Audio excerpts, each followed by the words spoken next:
Hello, I'm Dr. Suddhasattwa Sen, Senior Consultant and former Head of the Department of GI-HPB Surgery and Oncosurgery, Amri Thakuria, former Joint Director, Medica, former Senior Consultant in charge, Apollo and Fortis Group of Hospitals.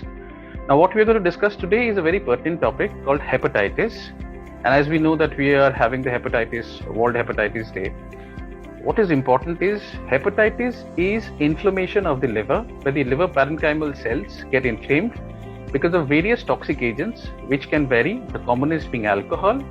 Nowadays, a very good number of cases are also seen non-alcoholic fatty liver disease because of junk food and all fatty diet. Then there are viral hepatitis, which is hepatitis B, C and the other viruses. There can be metabolic disorders, drugs, toxins and so many other things which can sum up to actually cause a severe damage to the liver. Now, as the inflammation happens, the liver progresses to cirrhosis with all its complications like portal hypertension, esophageal varix, severe bleeding, liver failure, ascites, jaundice, and so many other problems. Now, what is very important is most of these things are preventable. You can avoid alcohol, you can avoid smoking, you can have a healthy lifestyle, diet, exercise, low-fat food diet, keep yourself fit, have good amount of water, sleep well. Coffee is good for liver.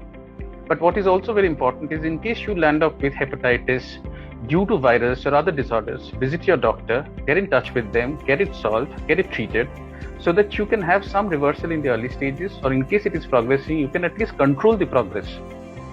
So all the best to everyone for the World Hepatitis Day. Please be fit, please take care of your liver, because if you're healthy, you're going to have a fine life, and always remember that health is wealth. Thank you so much. I'm Dr. Suddhasattwa Sen, signing off.